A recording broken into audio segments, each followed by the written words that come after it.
how can individuals maintain a healthy relationship with food while navigating stress induced emotional eating होती है, overeating or undereating or non mindful eating?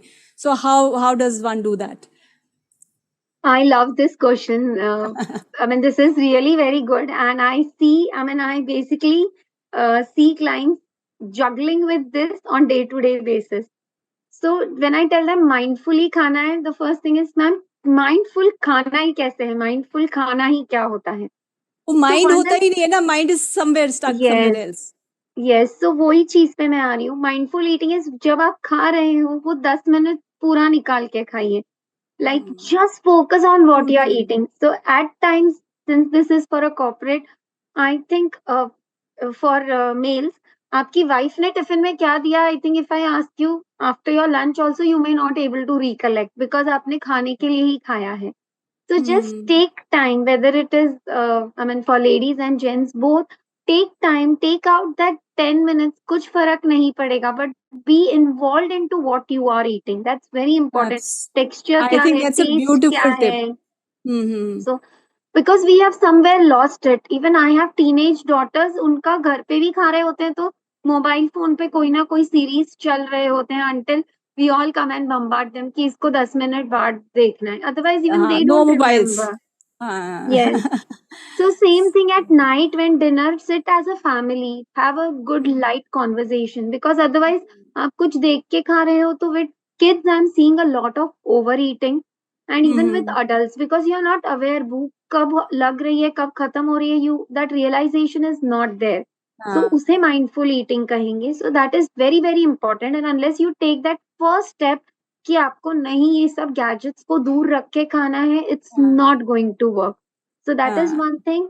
The other thing is when you're emotionally stressed, खाने पे focus नहीं करना है अगर आप usually करते हो. So there are other ways. Maybe you talk to a friend, go out and walk, put on your earphones and just निकल जाइए. So maybe read a Go book. for a walk. कुछ yes, gardening करते हो तो थोड़ा plants के बीच में बैठ जाइए. So anything apart from food आप कर सकते हो अगर बीच पास में है. So just go out ताकि आप वो उस फेस को आपने टाल दिया. Otherwise, if you are at home and सामने कुछ पड़ा है, everybody does a wrong eating. Binge eating हो जाएगा. Yes. Absolutely the other thing true. is, don't skip meals. Suppose you know कि you are going through a phase जहाँ थोड़ा emotional up down हो रहा है. Consciously भूख नहीं है तो भी time पे lunch, time पे खाओ. Yes, the moment you skip meal, the next again मैंने जो इतनी सारे बात की brains को nutrients नहीं मिलेंगे तो कहीं ना कहीं आप overeat कर दोगे because brain के energy levels are totally down. And वो न्यूट्रिशनल खाना खाने की जगह आप बिंज ईटिंग कर लेंगे, कुछ अनहेल्दी स्नैक कर लेंगे. Right. Next is to set an achievable goal. कई बार हम कोई भी चीज में भले it is weight loss या आपका पर्सनल कोई टारगेट होगा, ऑफिस को रिलेटेड टारगेट होगा, जो आपको लगता है आप अचीव कर सकते हो, set those kind of goals because जहाँ when you realize that you are not able to achieve it, you automatically enter a zone which disturbs your emotional health. So work on that. अगर आप बार बार ऐसे zone में जाते हो तो and at times if you are with friends, family and कुछ wrong eating कर ली, बहुत सारा junk खा लिया, don't punish yourself. Be kind to yourself and वो guilt को मत आने दीजिए. Just move on. It's okay when we are with it's going to be festive season, Ganpati, Navratri, Diwali.